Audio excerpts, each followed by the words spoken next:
Not place certain teachers there, teachers who are on a performance plan, first-year teachers. So we do try to have that, so which is going to complicate this even further. Where do they go? You run out of schools to place. We're running out of places to put people. Yeah. Well, so we can send them down to, you know, copy records or things like that. We don't do that anymore. One of the problems is going to be wrapping this around how we make this happen. It's a long process now. I can't even imagine what it's going to be like if we have to stop and make a phone call to a principal and saying, do you accept this placement or not? I mean, what now takes days, if we don't figure out a way to do this, it could take a lot longer. I do want to put it in context that, you know, we have some time on this in that this isn't a year in which we are reducing staff. There's always some movement. How many teachers last year did you place through the staffing process? Ballpark, we won't hold you to a number. You can use one of Denise's asterisks. It was a great year for us, actually, as far as staffing. So I'm going to say we probably moved less than 30 teachers, which made it a lot easier. We had a lot of vacancies, which also makes the staffing process easier, and I predict that that's going to be the same again this year. So it's not a bad year. If you were talking about 08, 09, that would have been a nightmare. Caroline and then Eric. The other thing I wanted to bring up is the transportation issue. Because it says exemptions from compliance with district policies or procedures that establish times for the school start, completion, and ending of the day. All right, so let me give you a bottom line answer to that question. It says that the principal at a school of excellence may set their start time and their end time. I will tell them what time the bus will drop off and pick up their students. They can tell me when school starts and ends. Okay. Let's just leave it at that. All right. Eric, it doesn't cover the cost. For somebody who wasn't here in 1992, and I think that there's, I'm trying to, well, that's, when you were gone, they were talking about 1992. Okay. Wow. I'm trying to read between the lines, going back to the discussion is, you have a teacher, they're at a school, that school doesn't want that teacher anymore.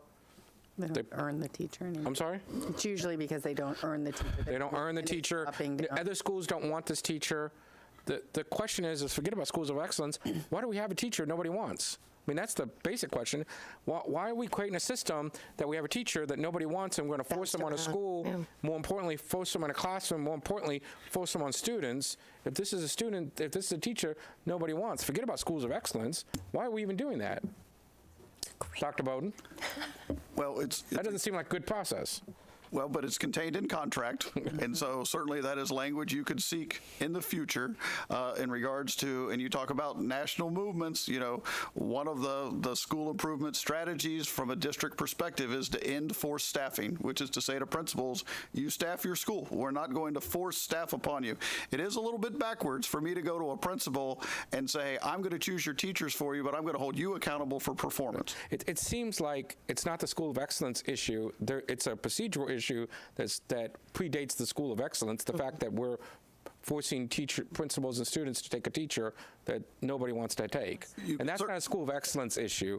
That's a systemic issue. You could certainly say, I would like to extend these rights to all of our principals to deny the placement of a teacher at their site.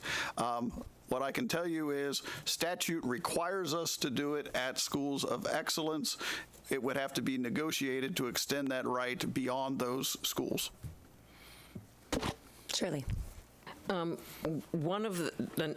Another thing that the legislature has done to help solve the problem that you're talking about is if you've got a low-performing teacher, they're not getting raises every year. Their salary is staying the same until they are effective or highly effective. Is that not accurate? That is correct. We have 19 teachers in the district who do not meet the criteria of effective or highly effective, and the state law says that their annual increase is 0. What about teachers that don't have coursework, the music and PE teachers? Are they graded on what they're doing in their rooms, or do they get the grade from the school? So every teacher has a combination of a pride score, which is the observation of an administrator, and then there's a student growth component. VAM is probably the most familiar one to people, but yes, we have teachers in this district at which 2/3 of their annual evaluation is based on the observations of their administrator, and 1/3 is made up of the performance of either their students on assessments outside of what they teach or on the performance of the school as a whole. But 2/3 is based on their performance in their classroom as observed by. Yes, ma'am. Okay, thank you. So where do we pick up? We haven't gotten to the fun part. The HR part, what the process will have to be is that when we get into the staffing process, the first thing we do is we inventory vacancies and we put out a vacancy list. I believe that it's incumbent on us to identify when there's a vacancy to say that vacancy is at a school of excellence, so that when a teacher says, I want that job, that they know full well the principal has the authority to decline it. So we'll add that to our vacancy list, a denotation of that vacancy occurs at one of our schools of excellence and what that implies. Where it becomes a little more difficult is as you're going through the staffing process, if you select a vacancy under contract language at a school of excellence, what happens next? Do you have to go visit that principal? Does the staffing process stop?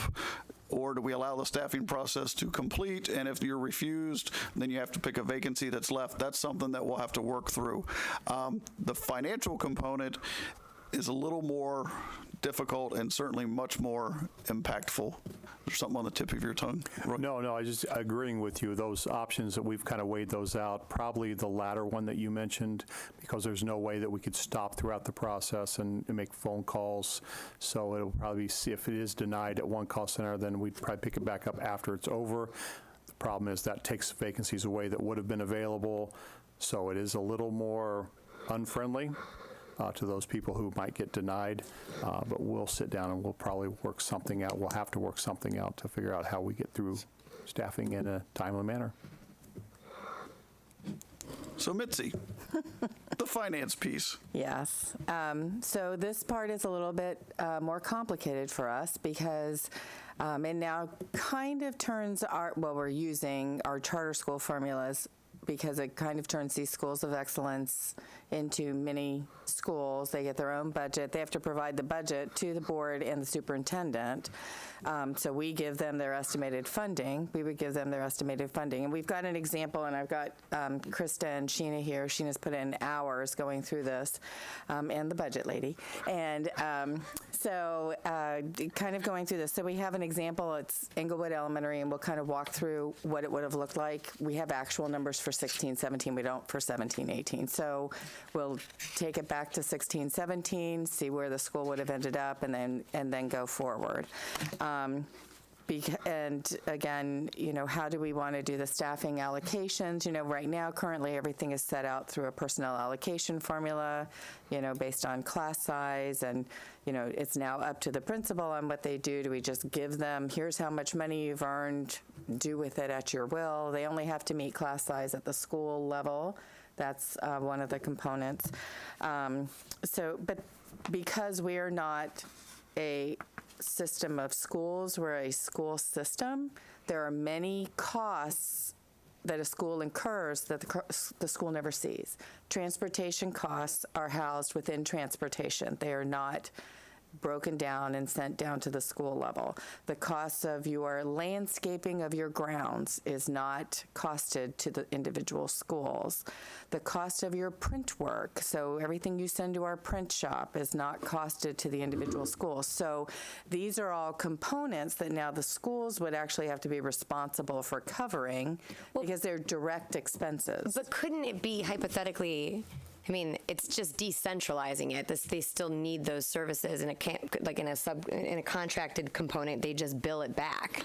I don't. That's So here's the real danger in the entire process is we can very quickly have a finance department who spends their whole time billing our own schools, is that we have to allocate those costs out. And so to say you get X amount of dollars to run your school is kind of the basis of the law, but then we'd have to bill them for all of these things. We don't have the ability to allocate to them all of their dollars and then still incur costs on their behalf without deducting it from what was allocated. So we're going to have to really, really sharpen our pencil in finance because all of those charges have to be prorated out to the schools. Shirley. Well, we do some of those for the charter schools now. I mean, I know there's like transportation. There's a big difference transporting for Pineview versus transporting for Englewood. Correct. I mean, there's a big difference in transportation costs there. And another thing, I mean, are we talking about the actual costs of the employees at a school, or are we looking at that average teacher cost? Well, we budget based on an average. However, actuals are what show up on the school's accounts. So, and that's what we can get. That's why we use 16-17's actuals for this exercise that we'll go through, because it's the school's actual costs. Well, and Englewood is kind of good, but there's some that I think would be outside of the normal. Outliers. I know, Jane, you had a comment, and Eric, but I wanted to ask very quickly, this program in, I think it was Miami. It was for low-performing schools. Yeah. The pilot was for low-performing schools, not high-performing schools. So the funding aspect by decentralizing it, has anyone looked at that? No. Okay. I wouldn't know. I know Pinellas County did it, but their document that they submitted to DOE stated that they would staff and provide budget to the schools exactly how they've been doing it for every school. So it wasn't giving the principal necessarily the autonomy. They were still, like, all of their central services were still being provided centrally, so the schools weren't getting those dollars. But we all know our transportation funding doesn't cover transportation costs. So, Okay. I was just Sorry, I was asked by a legislator last week, what are you doing with your schools of excellence? And my answer is, well, we're going to try our best to comply with the law. And his response to me was, well, if you get that figured out, let us know, because lots of people are asking the question, how are you going to comply with this? And so I think they know from a policy perspective what they would like to see happen, how it works, nuts and bolts on the ground in a school district. They're looking for someone to figure it out for them. Jane, and then Eric. Well, I mean, it brings up a myriad of things. Working for a corporation and running a department, for example, as I did for a number of years, I paid for the insurance and the cost of overhead and management for, everything that was involved in running a department within a facility. Mm-hmm. And this could obviously be part of what we have to do with this. We have this is almost half of our district that falls into this. And I know there's always been some conjecture lately about charter districts, and would that be of benefit to school districts? But, it's really the autonomy that this gives a school says to me that clearly we're looking at autonomous schools as opposed to school districts, and that's where I'm concerned. And I think it's worth noting that if you sat with our principals, which we have yet to do because they're going to have more questions than we have answers, but when we sit with our principals, they're going to say, I've never been asked to do this before. I'm going to need lots of assistance. I would tell you that if I sat across the table from one of our charter school principals and said, here's what we're looking to do, they would say, well, that's what we do now. Vicki Marble would not struggle with this concept whatsoever. As a charter school, she receives a budget and she runs her building. She pays her electric bill. She pays for landscaping. She pays for transportation. And certainly this is what that is modeled after, which is give an allocation to your principals and let them make decisions. So we may need to lean on our charter schools. We may have to ask Vicki to do some staff development because it is something that is very familiar to our charter school principals, and it is completely new to our principals. But here's my concern. I don't want to bog down our principals with management tasks that they lose sight of instructional leadership. Is that I don't want them spending all day, every day paying bills. And so what kind of supports do they need so that, I mean, there are some advantages to this, that we maximize the advantages and we minimize the other impacts. But I don't want to turn our principals into department managers at IBM. I want them to remain the instructional leaders of this district. And there's a real danger that they might not ever get out of their office because they're meeting with their bookkeeper all day, every day. Eric. I just want a point of clarification. I've heard allocation and actual, because I mean, Vicki Marble doesn't pay for, if she contracts with us, she doesn't pay her actual transportation expense. She pays an expense that we give to her. So if a bus gets stuck in traffic and burns a little bit more in gas, she doesn't spend more money for gas. She doesn't, I would imagine that we pick up that difference. There's an allocation. So Transportation's developed rates, Right. billing rates, so they Right. charge you $2.90 a mile, $24.50 an hour right, per and driver. so that's not actual. So I'm trying to understand. We enter into a contract with Right. her and say, we'll run these routes for this price, and that will be the And that's model what for we these price schools, out is our saying, transportation at. we'll have to do the same exercise with our schools of So excellence. would you call that actual? Would you call that paying? It's a rate that they've developed to charge somebody, so it's supposed to cover all of their costs. I understand. I'm trying to understand.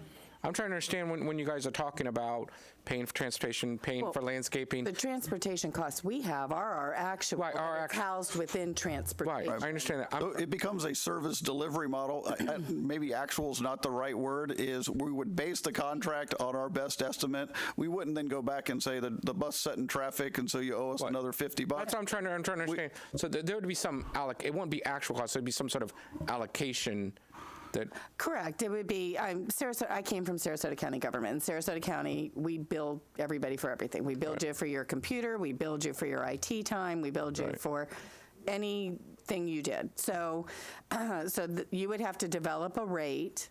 You know, again, the 10% rate, which is the overhead component, stays within the district. So paying your employees, hiring your employees, all of that stuff is already covered. These would be more direct services. So from the work orders, we'd have to figure out what are your charges for your landscaping services, from your transportation, your routes, and how they've been built. We'd have to figure out how much does that school's transportation cost, because again, remember, we try to maximize the buses so that one driver drives at 3 different schools, 2 of which may not be schools of excellence and 1 may be. So you have to use, the route. But so there'd be some sort of standard rate that we would draw. I You just would trying have to develop understand. all of those components. But a in order to principal, I don't. I mean, develop just to be, I'm just being facetious because we're only talking about transportation, landscape. And a principal, for example, could say, you know what, we're gonna cut our grass less often, and I'm gonna save that money, and I'm gonna use that money to go on a field trip.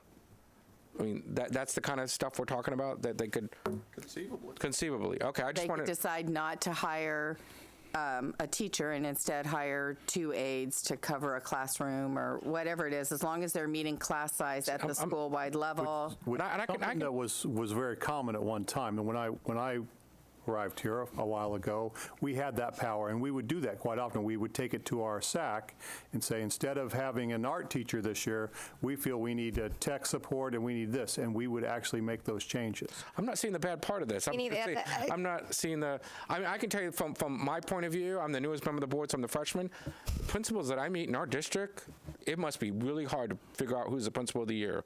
That's got to be a really tough choice because I think we have great principals that run great schools, and I have utmost trust in them. But I do hear what Caroline, Shirley, and Jane have said, that there are pitfalls, and I'm just trying to ask questions to understand what those pitfalls are. I agree. Perfect setup. Mitzi's got an example of Englewood Elementary School. Okay. Because Before you go on. there's efficiencies,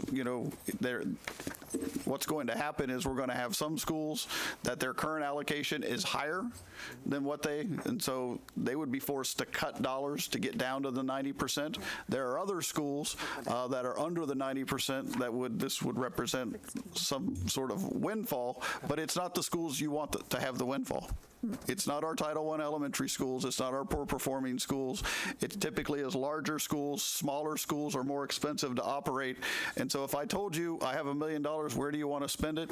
I know full well where you want that money spent. That's not where the money flows under this.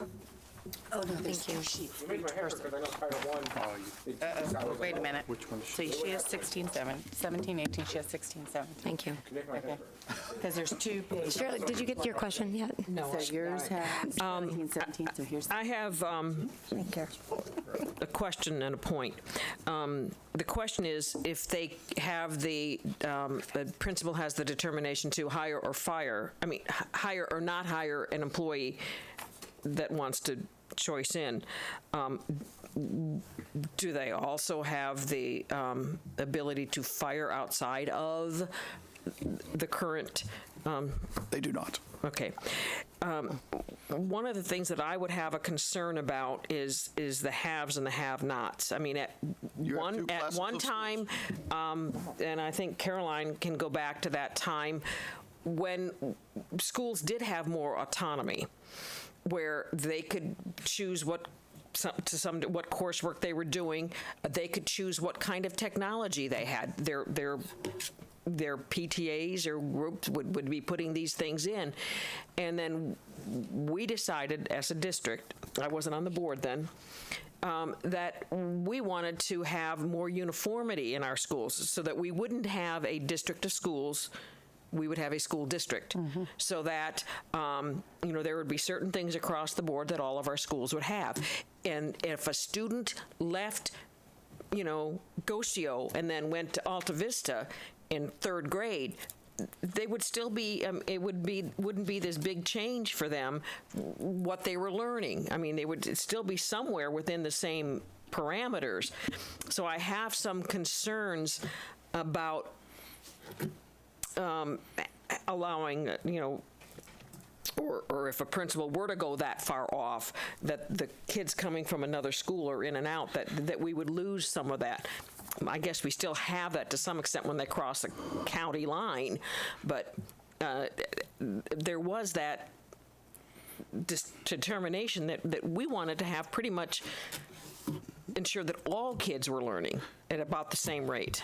And so, certainly you're making arguments for and against centralization and decentralization, and certainly this is movement towards decentralization. There's no way around that.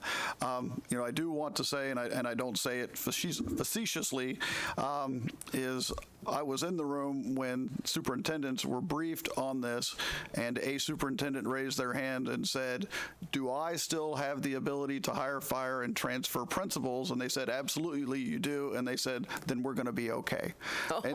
And so we still have the authority to appoint the principal. And so they're not going to get too far out there, but there is some autonomy that they're going to be given that we've not provided in the past.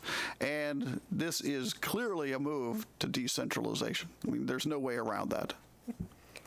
Can I have one thing, Todd? And I lived through that change as well, because we were certainly king of our own castles when I got here.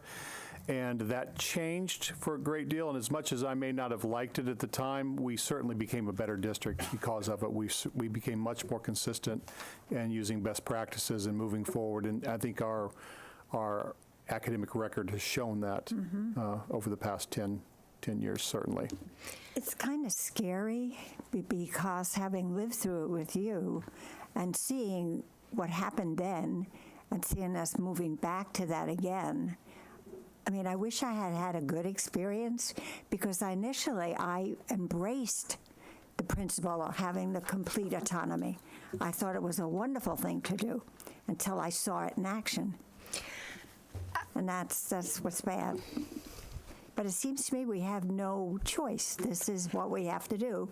So we have to learn how to best manage it, so that our schools are least impacted. And I know while we go into the financials, I think that again I speak to I don't know what was 10 years ago was like here, but I would say that we have a lot of great systems in place. I don't see those massively changing, especially if you're in charge of who those leaders are at those respective schools. But the autonomy is an empowering element that allows a little bit more flexibility. But I don't see, I know that it's going to take some change. I know that it's a different function, but I think that there are a lot of good opportunities with this too, and not so much that would separate a system of two sets of schools. It may afford a little bit more time and focus on the ones that really need our focus, and while the other ones move forward. It certainly would be easier to. What I said when she was out of the room. What's that? May I tell Bridget what I said when she was out of the room? Sure, by all means. Because it's really you to understand why I'm like I am now. Because the first people that will let go were art teachers and music teachers, because they would prefer, money was short, which is true, but the only way that they could see that without impacting their programs was to cut art and music, because it was standalone. That's how they considered it. So that's where I'm coming from when I'm nervous about this whole thing. I understand. Thank you.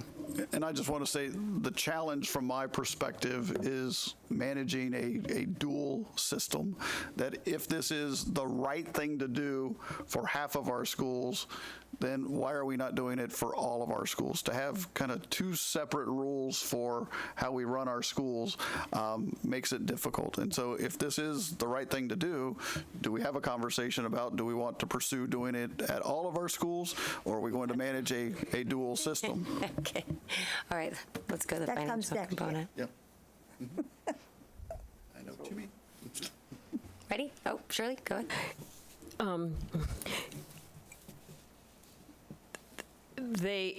If we were in fact to do this at all of our schools, and we can say that it doesn't work, for all of our schools, we're not putting the effort in.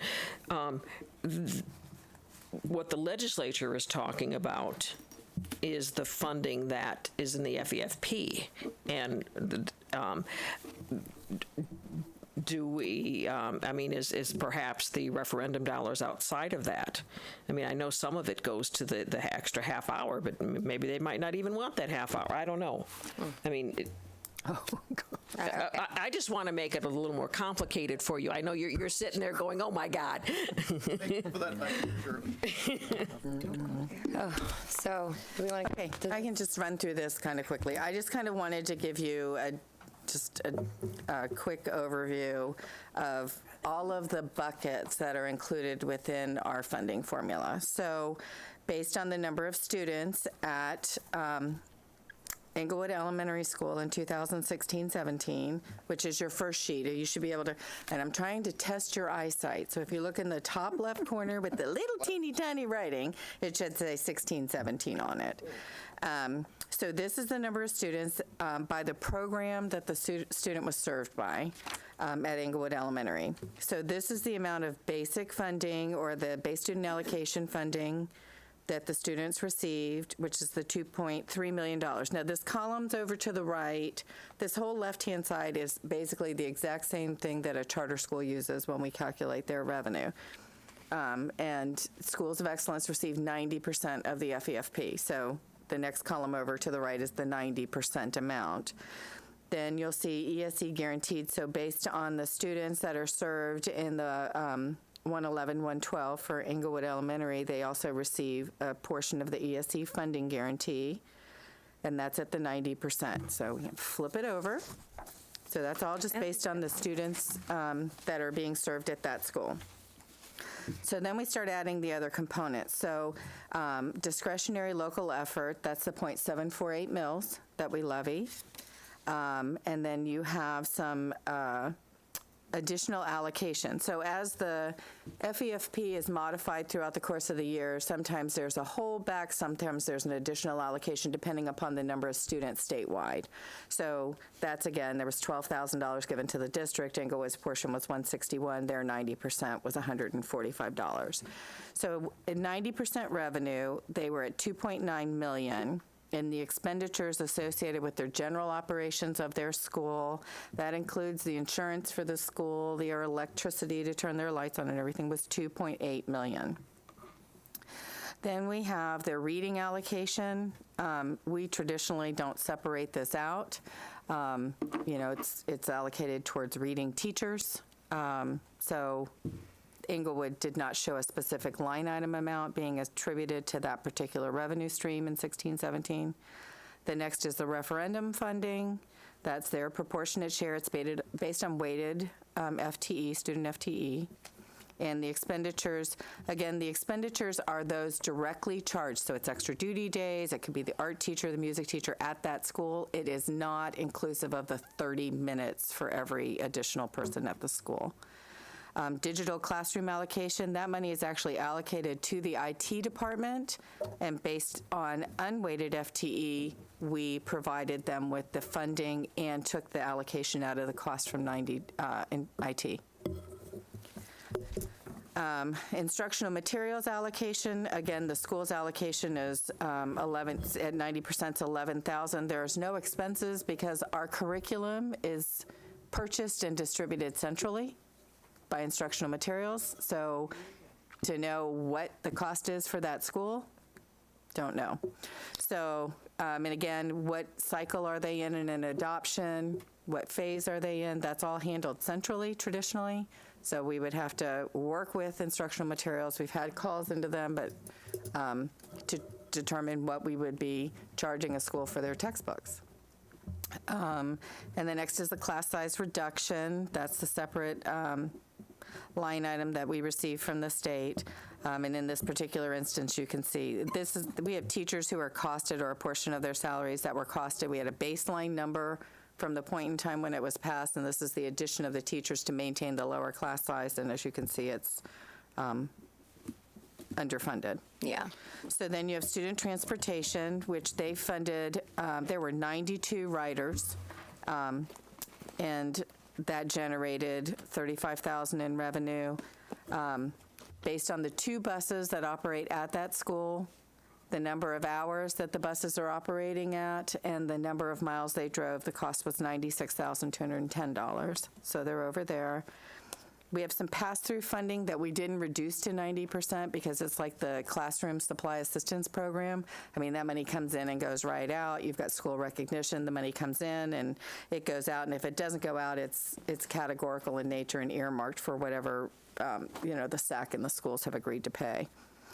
So in this particular instance, in 2016-17, based on the information and trying to get as good of a handle as on their print shop expenses and some other things, the school was $84,000, $85,000 over budget.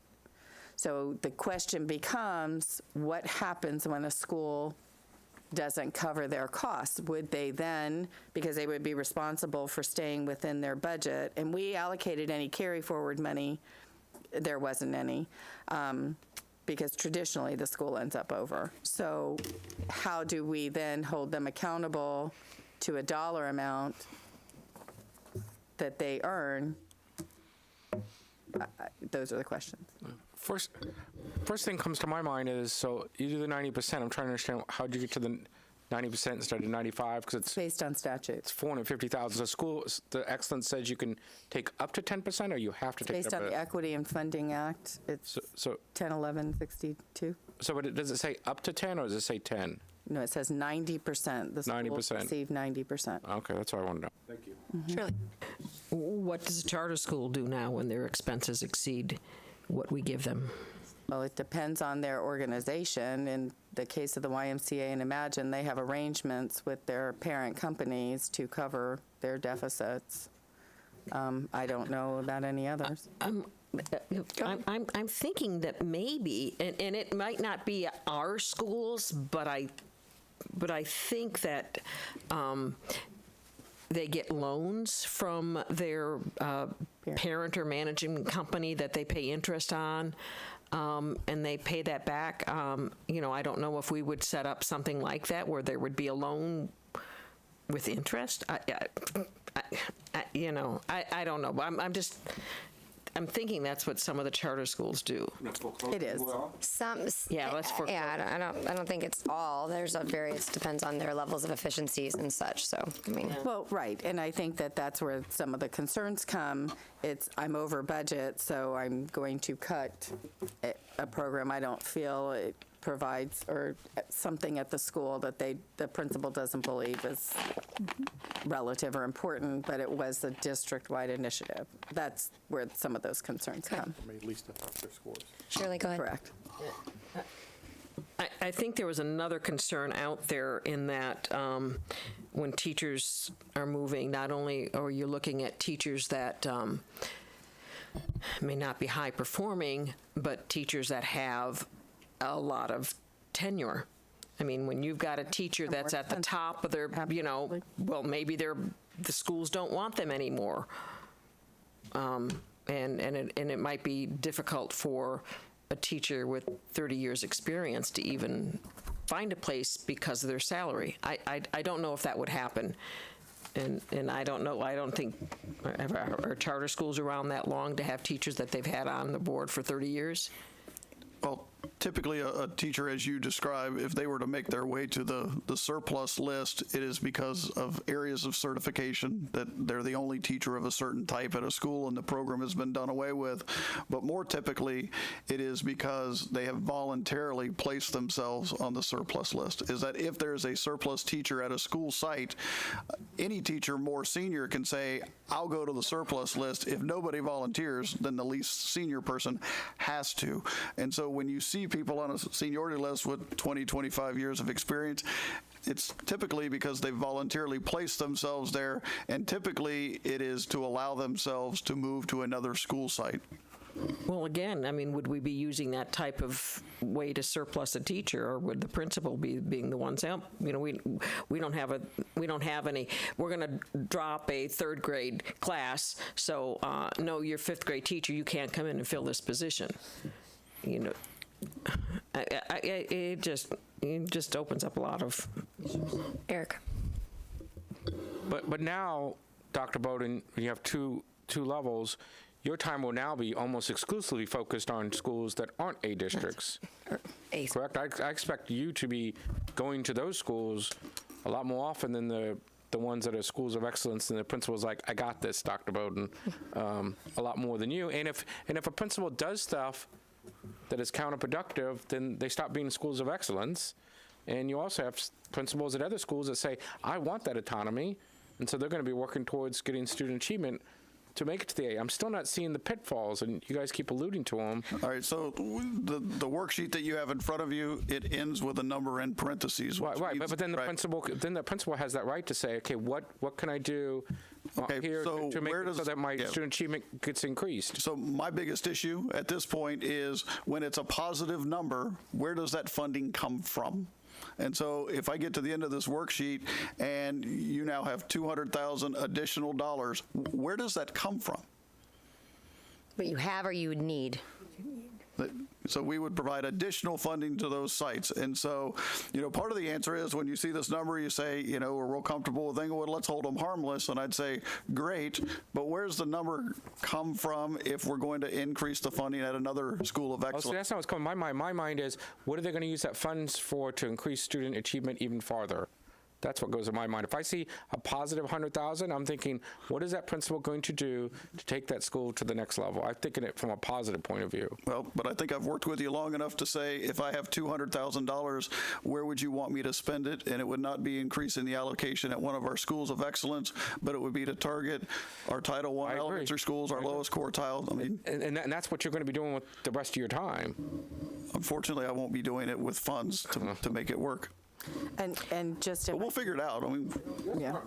And if I can just jump in real quick, they are receiving, we're giving them an allocation for safe schools. So let's just kind of play back. How do we spend our safe schools allocation currently? It's spent at our middle schools and the majority of our schools of excellence are elementary schools. So now currently we spend our funds on SRO contracts for our middle schools and high schools. And even then we don't get enough funding to cover those contracts. And now it'll be even more funding we won't have because these schools will receive the safe school funding So it's that much less we have available to cover these contracts. So it's a kind of double whammy.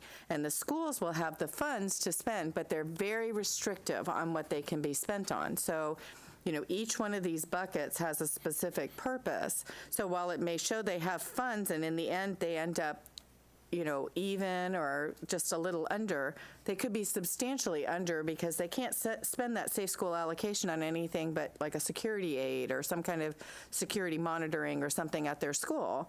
So that fund can't be used for those items. We don't have the instructional materials in here. So if their textbooks actually cost them more than their allocation, then so they're all going to have little individual fund balances that they'll have to monitor, and within each one of those fund balances will be little buckets of specialized funds that they have to spend. So that's where the concern becomes on compliance, time. or from a compliance and time standpoint. And I guess my thing is, I'd love to hear from our principals on some of the concerns that have been raised here, because they may very well be valid, and I think putting more heads together to figure out how to execute this, because I do believe there's an opportunity for great stuff to happen too. So I think we've spent a lot of time being scared of what, and I may be very right, but I also think that we have a lot of very intelligent leaders in this district, and we may be able to show, not easy, but good outcomes. Jane, I know you had a comment. Well, I'd just make a comment that I think would be interesting to look at some of the other districts too and see what they're doing and how many schools they have with this, because this is a difficult one. And we have almost half of our schools that would fall into this category. And yes, most of them are elementary. A lot of them are elementary. Few of them are charter schools, but most of them are elementary, and it's a big challenge. And then just the other document, which we don't need to go over because I know time is an issue. I just wanted to demonstrate that when you have a chance to review it, that in 17-18, Englewood had projected that their enrollment would increase. In actuality, they have less children this year than they did last year. But at 5-day count, we believe the kids would come. So we didn't modify their staffing. So they are overstaffed at that school. So we just applied 16-17's actual expenditures against their earnings for 17-18, and you'll see they're $200,000 now in the hole. And we know those costs will actually be higher because they actually have more staff at the school because it was anticipated they would have more students. So in the event you are in a declining enrollment situation, your schools will be worse off because they're overstaffed. If you're in a growing environment, we add staff, so that would be great because you will earn more revenue to cover those costs. Here, you're not earning the revenue, but you still are incurring the cost. Why couldn't they go to another school at that time? We don't move teachers after 10-day count. It's not good for instruction. Well, I don't doubt that, but I feel like I've heard of teachers moving in mid-year, no? No, not between schools. They may come back from a leave. They may retire. We may hire a new teacher, but they don't transfer between schools except at the beginning of the year. We actually have language that restricts the movement of teachers once the school year starts. Okay. Then I was wrong. Because it was chaotic. Yeah. No, I can understand that. Shirley? I have that concern, and hopefully it wouldn't be at the end of the year that we would then have to determine, how are you going to balance your budget? To say that we're not going to have any oversight of these schools of excellence, I mean, I would still think that we would want to be looking at how they're performing. I mean, because their grade reflects on our grade, and I think we want to know what their budget is. I mean, we can't just shut the door and say, go ahead and do what you want. But, this issue of employees, and if you've got these employees during the year, I mean, because they hire employees on an annual contract. Correct? I mean, if you hire a teacher, it's an annual contract unless you've got a long-term sub. Correct. So if they've got a teacher on an annual contract, they can't just say, well, I'm going to cut because we overstaffed, we've got, an extra third grade teacher. They can't because that they have that contract. Well, what will happen is they'll be hesitant to issue that contract. They'll want to start the year with a sub, make sure the students are there, because you're right, once they make the commitment, it's a commitment for the year. Right. And so as opposed to us locking their staff in at the 10-day count, they may say, I'm intentionally going to leave a unit or 2 units empty. I'll start the year with subs. When the kids show, then I'll go hire a teacher if I can find one. That's the issue, because you don't get those good teachers at the beginning of the year, and you can't get them from another school anymore. Right. Correct. Right. And so, I go back to our original comments, and I know time is of the essence. I just wanted you to know this is what we're working on. We are going to honor the law. We're going to figure it out. Certainly, we understand the policy implications. I mean, I have a clear understanding of what the legislature intended, what it is they're trying to accomplish, and our challenge is to implement it here in Sarasota County so that we maximize the benefits to our schools and try to minimize the negative effects. And we'll manage this. We're not afraid of it, but it's a challenge. But I'm confident in our team. We're up to the challenge. Our goal today was to put it on your radar screen and to say at the end of our debate, we're not going to leave with all the answers, but to let you know, this is our challenge and this is what we're working on. It was Next year. effective 7/1, I thought, but of course, we didn't even find out who the schools were until October. So, of course, it's not really possible to budget and allow them to create a budget. So, we're working through it this year so that we can show we're in compliance with the revenues they earn and the amount of funds that they have to spend. And then, because the Auditor General is coming this year for us. Yes. But yeah, we will definitely need to have the systems in place for the start of next school year. Okay, Shirley, and Do all of the, I mean, does a principal have to do this? I mean, I can see where the principals would get the lists and they go, oh, I'm better off in the old way. I'm not going to do this. So any of them that their dollars might have come back to the district, they'll say, no, never mind, I don't want to do this.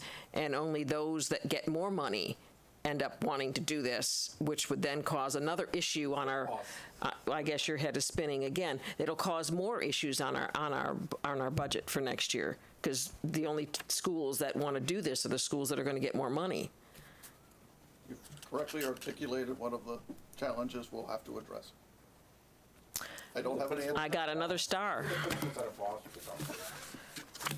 okay, well, so I thank you for bringing this up, because I know that it is not just a flip the switch and then you do it. So I appreciate being engaged, and I look forward to picking other districts' brains and seeing where we go from there. And if you have ideas, please let me know.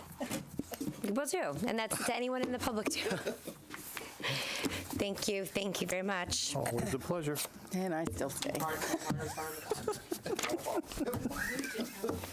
Moving on, and if we can wrap this up at, Come on out. well, we're still okay.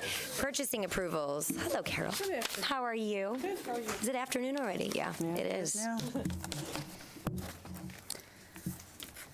Got your info?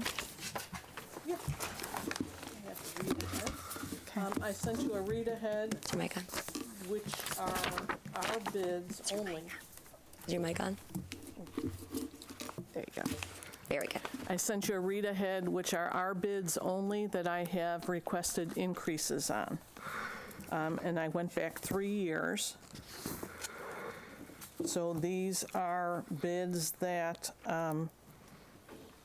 I asked for a not to exceed when we originally awarded the bid. And then I did the board email to request additional funds. I appreciate this. It was eye-opening. So is there, Eric? I mean, Just nomenclature. You said, you used the word, you emailed to requested to the board for additional funds, and I'm Well- confused by that. Not request. It was not a request, it was a notification. Okay, so, To be fair. but I think the board, we said we wanted a request. at the last board meeting. As we've done with every other agenda item on the workshop, when you say, what is it that you want coming out of here, we need clear direction from you. So let me articulate what I believe the options are that are available to you, is to continue with the current practice, which is that when we bring a bid forward for approval to the board, we put on it a not to exceed amount, and when we exceed that amount, we send an informational item to the board. I'll tell you, that option makes me very uncomfortable because I know what not to exceed means. All right, so that's option one, certainly not my recommendation. Option two is to change the term not to exceed to call it a estimate, because the underlying contract does not contain maximums. It's just a commodities agreement for how much does an item cost or how much does a service cost, and the allocation takes place through the budgeting process. The third option would be to go back to the guaranteed maximum language and for us to return to the board when we approach that self-imposed cap. Those are really the three options that I think are available to us. Mitzi? And then, so just as a point of clarification, the statute requires you to bid any commodity or service in excess of $50,000. So that's, bid or RFP, do a competitive solicitation. So when Carol is bringing these items to the school board, it is the award of that solicitation.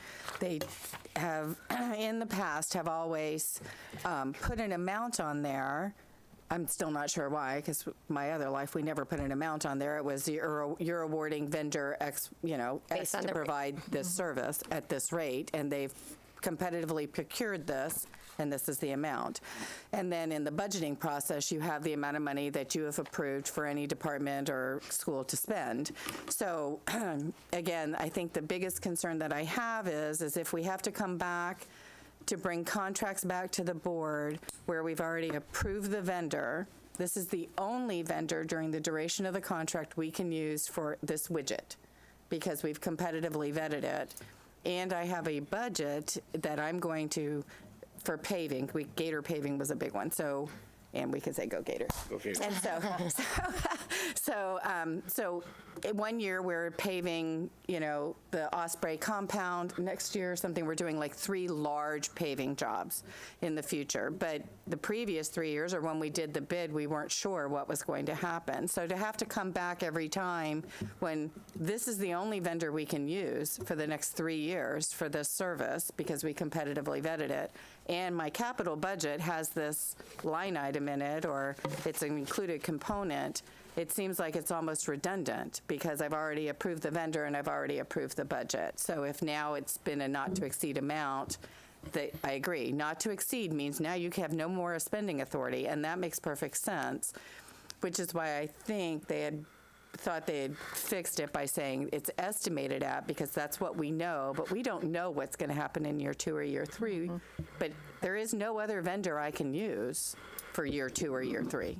So I think that was where the big question. I think we need to be very clear that when we return to the board, it will be an item that says on such and such a date we entered into a contract with Gator Paving.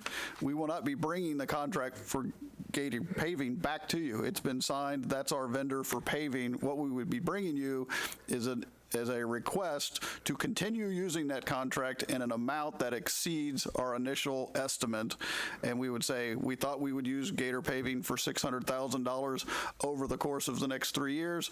We've approached that $600,000 figure. We would like to increase that to $80,000. But the contract itself has already been decided. You've already said your paver is, and so the item that we would return to the board is to say when we originally contemplated that, our best estimate was it would not exceed $600,000. We've now believed that we will exceed the $600,000. May we go to $800,000 or some other increment.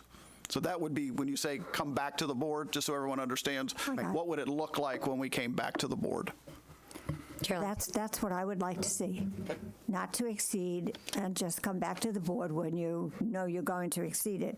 Because we don't know. I understand about the budgeted line, but we don't know from year to year how much we're going to have. So I would prefer to know in advance what it is that you're doing. I don't want to know afterwards. Shirley? an item, I just look at on 5.3.17, you have information technologies, SETL, UC, and it had to do with telephone system maintenance and equipment. That's the one that triggered this whole discussion, by the way. Okay. So in January 2016, you said 500,000, but then, I mean, it was doubled. I mean, are you telling me that you had an extra 500,000 in the budget to cover that? See, that's what. I would imagine if it was a telephone replacement project. They have it in the budget. What they did is they expedited the work, so they could. So you're saying they might have had it in the budget back. for 18? Correct. Or 17, 18, and then they moved it into this year's budget? Correct. They moved it to the left. So, Okay. so the question that you should be attuned to when you say, well, what questions should I be asking as a board member is, did it cost us twice as much to do the same amount of work, or did you do twice as much work? And so when you get that item that says, we want to spend more on paving, your question would be why? And we said, well, we've moved up a paving project at Riverview High School from 5 years out to this year, and we want to escalate the work. And so, I mean, it does give you an opportunity as a board to say, why are you spending so much on paving? Why are you spending so much on telecommunications? Certainly you have that authority through the budget, but it certainly is a primer for a conversation, and I understand that. I think it keeps us more focused on what we're spending and what we're doing and what the cost of everything is. So if it's going up, we'll know that the costs are going up, whereas now we don't. I want to make sure I go all the way around. The cost is fixed. I was going to say the costs are, yeah. Right, the costs are fixed. The So- amount of the budget that we're spending is At that time. And so I think for me, and I had raised this because of that specific one and thought, I think all of us were a bit surprised at this whole thing. So, but then I had the opportunity to like I said earlier, to speak with, staff and the superintendent, and I want to figure out how to be efficient, but this frightens me in a way, but I don't think, just looking at how does that happen, but when it was being able to explain to me, it seems reasonable, but I think there has to be a little bit more of a check and balance. I think when we amended the language last time, it was not to the period. So what was that?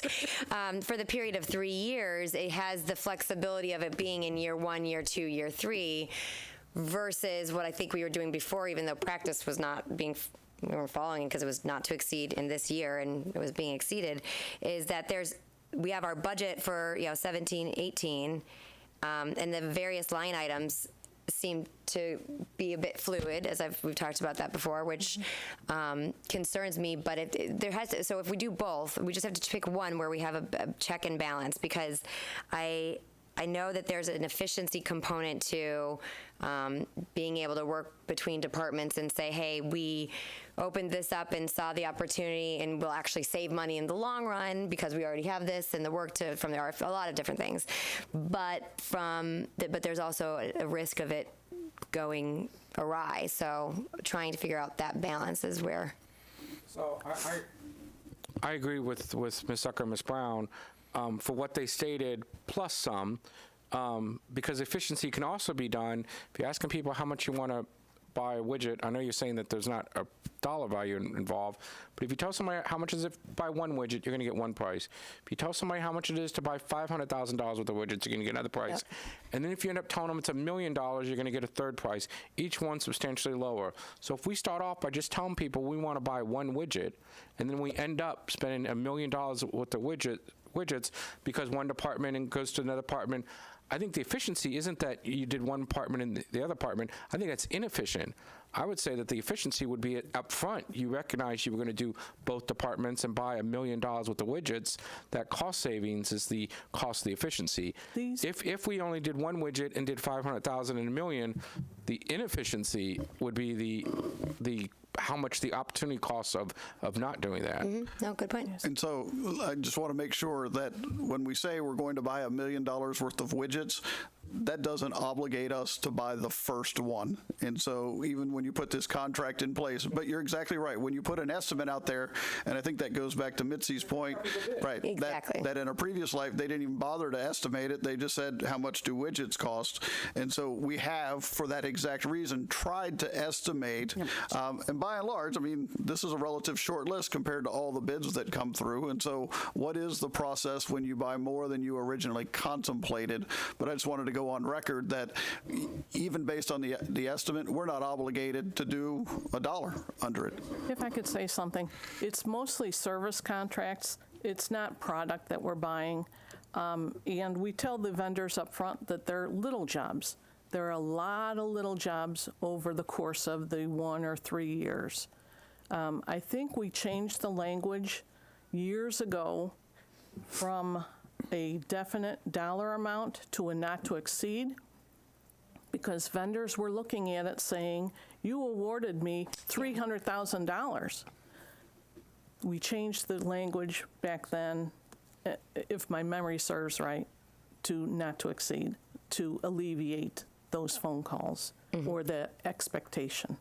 That they were owed money for undue services. But they do provide an estimate based on past spend. So in the last Correct. 3-year contract for this service, we spent this much dollars. Right. So the vendors who are bidding have access to that information. They can always get it as public record anyway, but we do provide that to them during the process.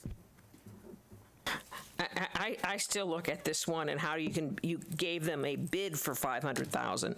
I mean, so I would think that you had a bid not to exceed $500,000, or was that a bid not to exceed $1,500 over 3 years? But wasn't there also, I mean, if you moved it up, wasn't there also a budget amendment that went with this?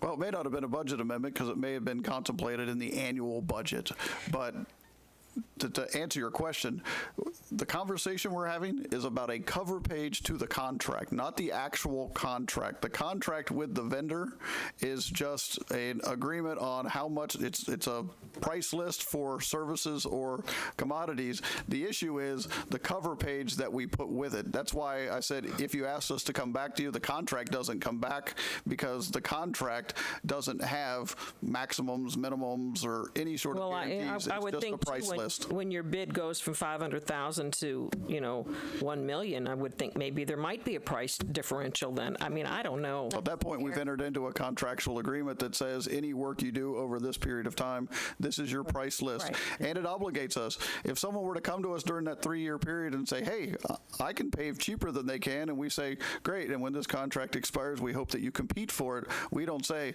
let's rebid and see if we can get a lower price. We're obligating ourselves to do business exclusively with this provider for a period of time.